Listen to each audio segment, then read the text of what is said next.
लोधी, शेख तकी और भी सैकड़ों व्यक्ति शेष थे। अब क्या देखा कि जब बैल गंगा पार करके निकलने लगे तो गंगा घुटनों पानी रह गया, उसमें एकदम नीचे चली गई। सारे पार हो लिए। जब देखे तनु थे भाई ये निकलेंगे कैसे, फिर देखा रहे एकदम गंगा उतर गई, सारे पार हो लिए। जो फिर उसी फॉल होगी। कुछ देर बातें करते रहे। फिर सिकंदर लोधी कहने लगा कि हे केशव जी, आप जाओ, आपके बंजारे दूर चले जाएंगे नहीं तो। अब देखा इधर, वहां कुछ भी नहीं था, ना बैल थे ना बंजारे थे।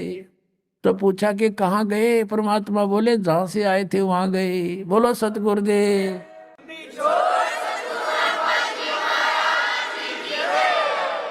अब कबीर परमात्मा के अंदर वो केसो आला रूप न्यू का न्यू देखते देखते अंदर समा गया। अकेले कबीर परमात्मा वहां रह गए। तो क्या बताते हैं, शेख तकी कहने लगा कि चल राजा, इसे भंडारे हम 100 दे दें। क्या किया है ना, महोत्सा सा किया है। महोत्सा तो वो होता है जैसे कोई गुरु बता देता था कि तेरे पिता का काज कर देना तो उसकी मुक्ति ना होए, तो उसके लिए तो फॉर्मेलिटी सी कराया करे, कम से कम पैसा में आइटम घने लाया करे। वो तो सब महोत्सा। अरे एक जोनार होती है, जग होती है, जो खुशी में करते हैं। किसी का कई साल में बच्चा हो जाता था तो वो सब इच्छा से खुल के धर्म किया करता था, खुल के पैसे लगाता था। तो उसके विषय में बताते हैं गरीबदास जी कि कोई कहे जग जोनार करी, सब भगत अच्छी आत्मा थी वो ठाठ कर दिए। ईसा यज्ञ ईसा जोनार कदे देखा न सुना, वो महान आत्मा तो न्यू करते हुए गए। और शेख तक की गाड़ी देने के जाना यू इसे हम 100 भंडारे कर दिया। के कराया है ना, महोत्सा सा कराया है इसने। तो कहते हैं कोई कहे जग जोनार करी, कोई कहे महोत्सा, भाई बड़े बड़ाई करा करें गाड़ी का डे अच्छा। बोलो सतगुरुदेव।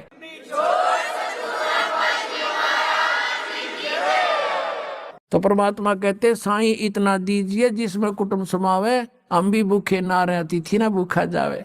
तो पुणात्माओं, परमात्मा के सामने इतने अतिथि आगे थे, सबका भंडारा भर दिया। परमात्मा कहते हैं कल पे कारण कौन है, कर सेवा नी काम, और मन इच्छा फल दूंगा जो पड़े मेरे ते काम। ये धनी का काम था भाई। नो खड़े हो जाएंगे आपके सामने आकर, जब कोई आपत्ति आओगी विश्वास रखना। परम पिता परमात्मा पूर्ण ब्रह्म सर्व सृष्टि रचनहार कबीर परमेश्वर जी, ये वही पूर्ण परमात्मा है जिसने सारे ब्रह्मांडों की रचना की है, जो कुल के मालिक हैं, सर्वशक्तिमान है, अमित ओजा है। इन्हीं को परम अक्षर ब्रह्म कहा जाता है। ये परमात्मा अपने सतलोक से चलकर यहाँ पृथ्वी लोक पर आते हैं।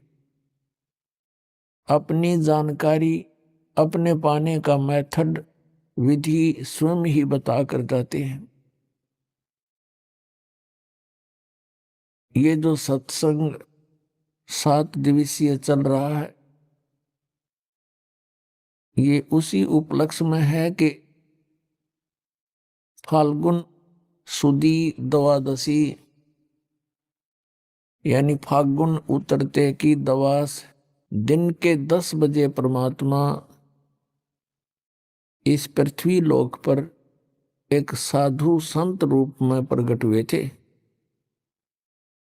आदरणीय गरीबदास साहिब जी, गांव छुडानी, जिला झज्जर, हरियाणा प्रांत, भारतवर्ष में उनको आकर मिले थे। उस अपनी अच्छी आत्मा को, नेक आत्मा को तत्व ज्ञान से परिचित कराया था, अपना सचखंड सतलोक दिखाया था,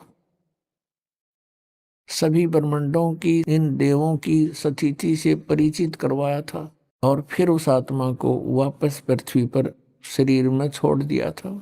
उस पुण्यात्मा गरीबदास साहिब जी ने आंखों देखा परमात्मा का सब ऊपर का जो ज्ञान है, आंखों देखा वर्णन किया। गरीबदास साहिब जी ने कहा कि हम देखा सो सच है और सकल परपंच हमने जो देखा और बताया ये सत्य है, बाकी जो भी आपको ज्ञान प्राप्त है वो व्यर्थ है। ऋग्वेद मंडल नंबर 9 सूक्त नंबर 86 मंत्र 26 और 27 में, ऋग्वेद मंडल नंबर 9 सूक्त 82 मंत्र 1 2 3 में, ऋग्वेद मंडल नंबर 9 सूक्त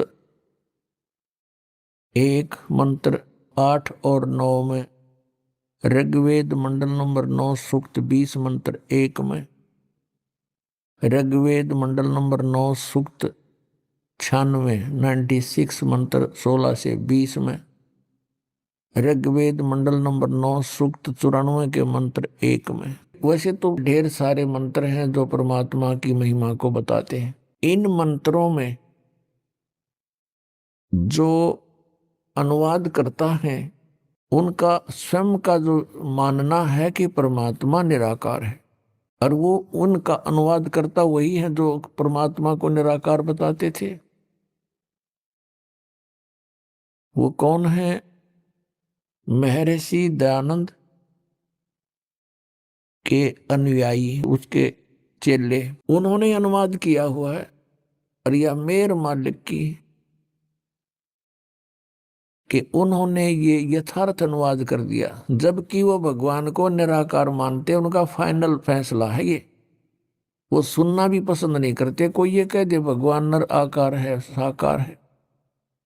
और ये खेल मालिक का देखो, उन्हीं के कर कमलों से वेदों का अनुवाद सही यथार्थ करवा दिया। उनको शायद ध्यान भी ना होगा हमने के लिख दिया, क्योंकि परमात्मा बड़े दयालु हैं, उनके हाथ में सब रिमोट है। यदि ये दास अनुवाद करता, दास अनुवाद करेगा वो तो कति 100% सही होगा, ये तो आप सत्य मान लेना।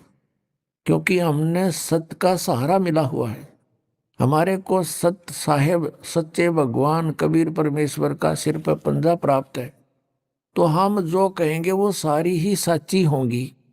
लेकिन परमात्मा के बच्चों को इस दास की बात पर इतना विश्वास नहीं हो पाता, क्योंकि उनको ये कहने का अवसर मिल जाता कि रामपाल का किया हुआ अनुवाद कैसे विश्वसनीय हो सकता है, क्योंकि वो संस्कृत भाषा नहीं जानता। और यही बिजली अभी तक गिरी हुई थी। परमेश्वर ने 600 वर्ष पहले ज्ञान दे दिया था, जो वेदों में, पुराणों में, गीता में विद्यमान है, कुरान में विद्यमान है, बाइबल में विद्यमान है।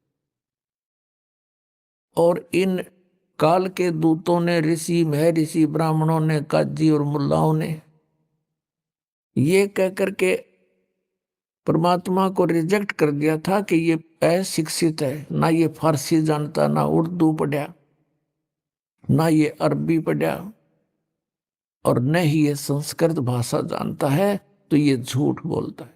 और ये स्वाभाविक है ये मान लेना कि जो संस्कृत नहीं जानता और वो संस्कृत के सदग्रंथों के बारे में जो बात कहे और उसके विपरीत दूसरे संस्कृत भाषा जानने वाले कहें, तो उसकी बात विश्वास नहीं हो सकता। ऐसा ही बना रहा। आज भी ये ज्यों की त्यों स्थिति रह जाती यदि दास अनुवाद करता और फिर आपको समाज में या भक्तों को देता, तो उनको विश्वास नहीं होता और ये कमजोरी और रह जाती। अब परमात्मा परमात्मा ही होता है, उसमें कोई भी कार्य में त्रुटि नहीं हो सकती। अब इन्हीं के द्वारा लिखवा दिया सच्चाई, अब आपके रूबरू कराते हैं। परमेश्वर ने 600 वर्ष पहले कहा था, परमेश्वर कबीर देव जी ने, कबीर साहब ने, कि वेद मेरा भेद है, मैं ना मिलूं वेदन के माही, और जौन वेद से मैं मिलूं वो वेद जानते नहीं। चारों वेद मेरी महिमा का गुणगान करते, लेकिन मैं उन वेदों में वर्णित विधि से प्राप्त नहीं हो सकता, क्योंकि मेरे पढ़ने की विधि उसमें नहीं है, वो गुप्त रखी है परमात्मा ने। वो लिखी थी सूक्ष्म वेद में, काल ने नष्ट कर दी। फिर परमात्मा उस ज्ञान को देने के लिए स्वयं चल कर आते सतलोक से। अब आपको उन वेद मंत्रों से रूबरू कराते हैं जो उन्हीं के अनुवाद है, और उन्होंने थोड़ा बहुत कोई त्रुटि की भी है तो उससे ही सोल्व हो जाती है वो प्रॉब्लम। ये देखिएगा ऋग्वेद, ये 9-10 मंडल इकट्ठा ही अनुवाद है। ये कहाँ से प्रकाशित है ये देखिएगा। सार्वदेशिक आर्य प्रतिनिधि सभा, प्रकाशक हैं सार्वदेशिक आर्य प्रतिनिधि सभा, महर्षि दयानंद भवन, रामलीला मैदान, नई दिल्ली। ये इनके फोन और फैक्स नंबर है।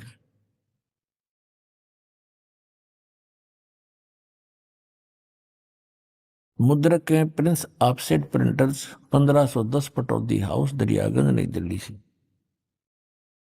ये है ऋग्वेद मंडल नंबर 9, सूक्त 86 और मंत्र नंबर 26। इसमें क्या लिखा है कि यज्ञ करने वाले यजमानों के लिए परमात्मा, यज्ञ माने धार्मिक अनुष्ठान करने वाले, यजमान माने भक्त, भक्तों के लिए परमात्मा सब रास्तों को सुगम करता हुआ उनके विघ्नों को मर्दन करता है, उनको पवित्र करता हुआ और अपने रूप को सरल करता हुआ वह कांतिमान मैं परमात्मा। यहां इन्होंने क्या कर दिया, इस ये शब्द है कबीर। हम वह को वह बोलते हैं, जैसे वेदों को वेद बोलते हैं, तो यहां हम इसको कबीर बोलेंगे, कबीर अपनी भाषा में। इन्होंने इसको ऐसे लिख लिया, अर्थ लिख दिया सर्वज्ञ। अब कोई भी कवि सर्वज्ञ नहीं होता, कवि का अर्थ काव्यकार लिख देते तो भी जच जाती, लेकिन महिमा परमात्मा की चल रही है तो यह कवि शब्द है, इसका अर्थ है कबीर देव। विद्युत के समान क्रीड़ा करता हुआ वर्णीय पुरुष को प्राप्त होता है, यानी श्रेष्ठ भगत को, आत्मा को प्राप्त होता है। अब इस कबीर देव का कंसेप्ट क्लियर करना पड़ेगा। अब जैसे महर्षि दयानंद ने यजुर्वेद के अध्याय नंबर 36 के मंत्र नंबर 1 में यजु शब्द है, यजु, और उसका अर्थ क्या है यजुर्वेद, वो बिल्कुल सही किया। क्योंकि यदि यजु का अर्थ कर दे कुछ और महिमा है यजुर्वेद की, तो उस यजुर्वेद की महिमा वहां अगर अर्थ कर देने से सारा सेंटेंस गलत हो जाता है, समझ में ना आवे क्या कहना चाहे है। तो इन्होंने यहां गड़बड़ ऐसी ही कर दी, कबीर देव को का अर्थ कर दिया। लिखना था कबीर देव, हम उसको कबीर साहब कह देते हैं, देव माने परमात्मा। देखो यजुर्वेद ये महर्षि दानंद के कर कमलों से अनुवादित है। ये है प्रकाशक है सार्वदेशिक आर्य प्रतिनिधि सभा, 2/5 महर्षि दानंद भवन, रामलीला मैदान, नई दिल्ली से। इसके अनुवादक हैं महर्षि दानंद सरस्वती और मुद्रक हुई Prince offset printers, 1510 Pataudi house, Daryaganj, नई दिल्ली से। इसके 36 नंबर देखो अध्याय है, यह है 36वां, 37वां अध्याय, 36वां। इसका प्रथम ही मंत्र है रेचम वाचम, रेचम वाचम परपदे मनो यजु परपदे। अब यहां इन वेदों का अर्थ है जैसे श्याम प्राणम, ऐसे ये यजु है, इसका अर्थ इसने यहां किया है। अब देखो यजु माने, अब इसने सही लिख दिया, यजु का अर्थ यजुर्वेद कर दिया, बिल्कुल ओके है। और इसका अर्थ कर दिया जावे, यजु का अर्थ तो होता है कुछ ना कुछ, यज्ञ स्तुतियां, यजु यज्ञ स्तुतियां लिख देता है, यज्ञ स्तुतियों का संग्रह। तो यजुर्वेद ना लिखते तो सारा ही इसका अनुवाद व्यर्थ हो जाता। तो यहां इन सही लिख दिया यजुर्वेद, बिल्कुल ठीक है। तो ऐसे ही जहां कवि है, ये कबीर बोलते हैं, हम इसको यजुर भी बोल सकते हैं, जैसे पुनः बोलो पुनर् बोलो। तो ये यजुर तो हमने वहां यहाँ लिखना चाहिए, उसने लिखना चाहिए था कबीर देव, जैसे यहाँ यजुर्वेद लिख दिया। आपने देखा यजुर्वेद में यजु का अर्थ यजुर्वेद कर दिया, बिल्कुल ठीक है। अब इसी प्रकार प्रकरणवश जहां कबीर लिखा है कबीर देव, तो कबीर है वहां कबीर देव ही होना चाहिए, कबीर साहब, देव मान प्रभु। अब हम फिर आते हैं, वो यजुर्वेद रख दिया, अब देखो फिर वही ऋग्वेद, देखिएगा।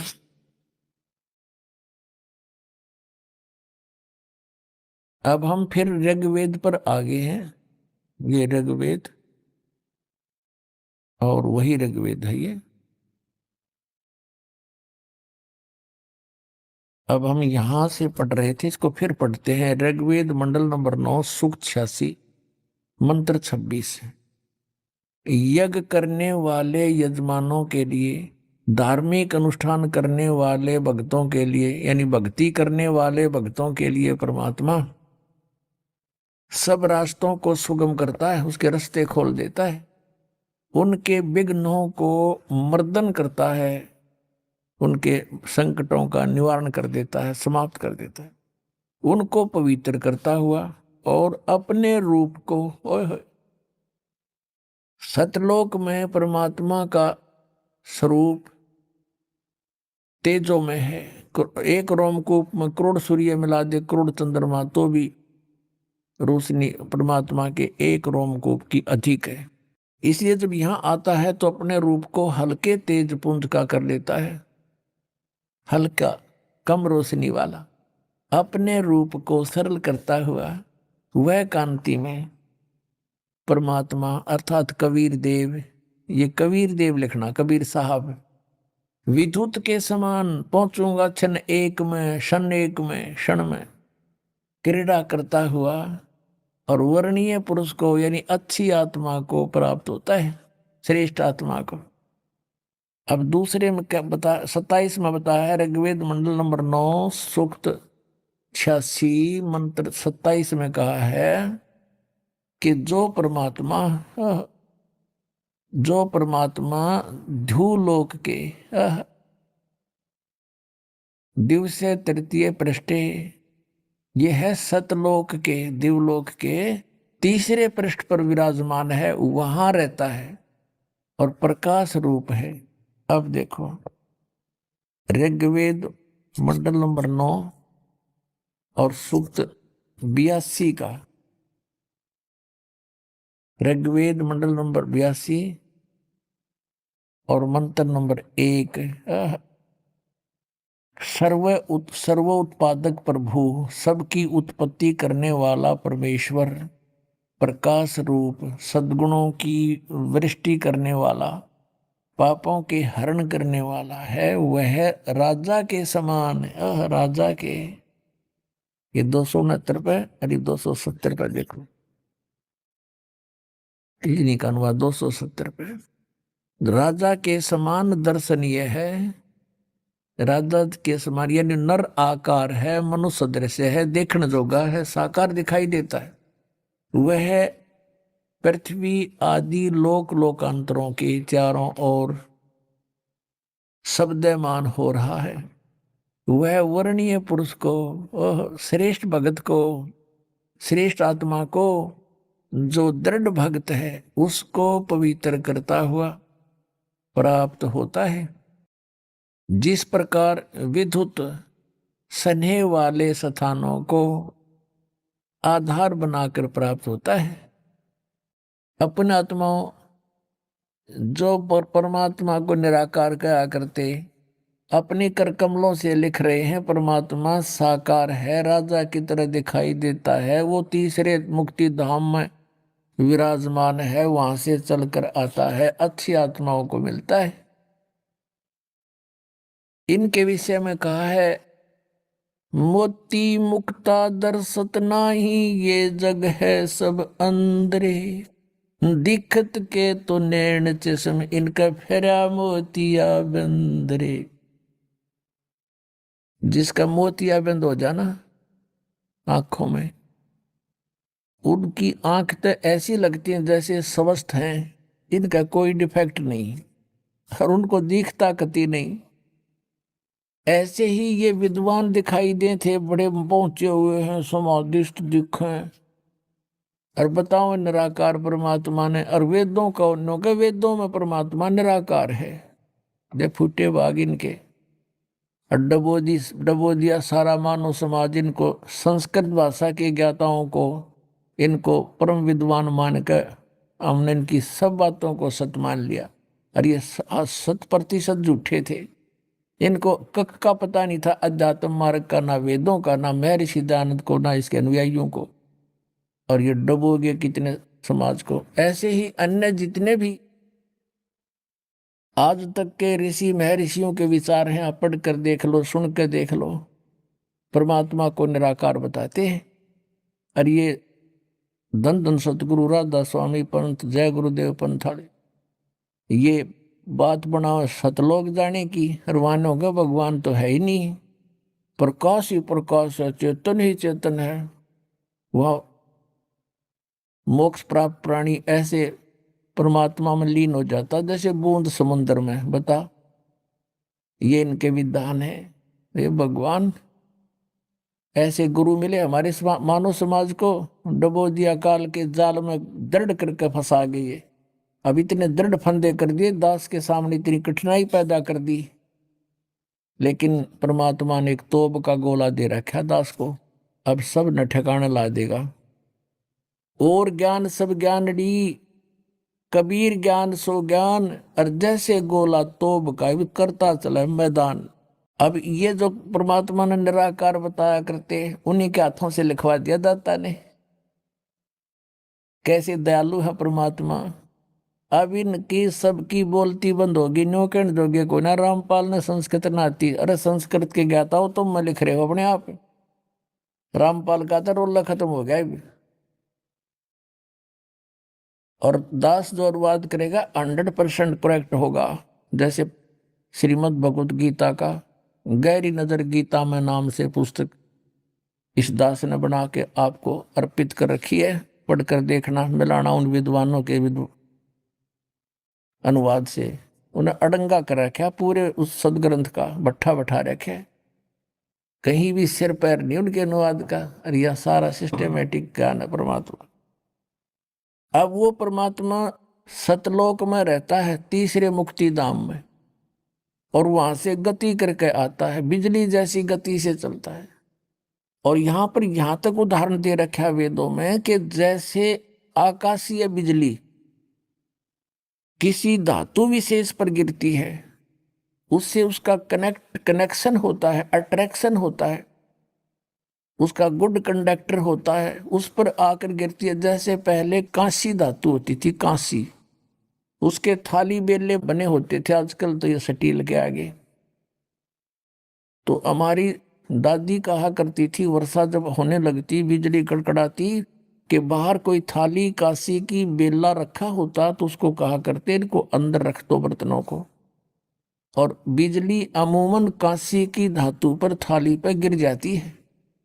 तो यहां वही उदाहरण दिया है कि वो परमात्मा उन्हीं पुण्यात्माओं को आकर मिलता है जिससे उसका उस पर अट्रैक्शन होता है, वहां वो आकर अपना काम कर सकता है। अब उद्देश्य क्या लेकर आते हैं भगवान यहाँ पर, ये भी पवित्र वेद बताते हैं। कबीर साहब कहते हैं, वेद मेरा भेद है, ना मिलो वेदन के माही, और जौन वेद से मैं मिलूं, ये वेद जानते नहीं। अब देखना, ऋग्वेद मंडल नंबर 9 सूक्त नंबर 82, अब मंत्र नंबर 2 क्या बताता है। ऋग्वेद मंडल नंबर 9 और सूक्त 82। अब हमने एक पढ़ लिया कि इसमें स्पष्ट किया है कि जो सबका उत्पन्न करने वाला सर्वोत्पादक, यानी कुल का मालिक, वो प्रकाश रूप, कुल का मालिक परमात्मा प्रकाश रूप सद्गुणों की वृष्टि करने वाला और पापों को हरण करने वाला, हमारे पाप नाश करता है, वह राजा के समान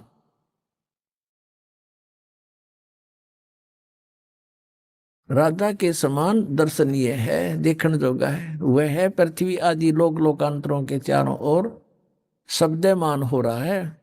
वह वर्णीय पुरुष को यानी अच्छी आत्मा को, जो दृढ़ भक्त है, उसको पवित्र करता हुआ प्राप्त होता है। और कैसे प्राप्त होता है? जिस प्रकार विद्युत आकाशीय बिजली स्नेह वाले स्थानों को आधार बनाकर प्राप्त होता है, यानी उस धातु पर ही गिरता है जिस पर वो आ सकती है।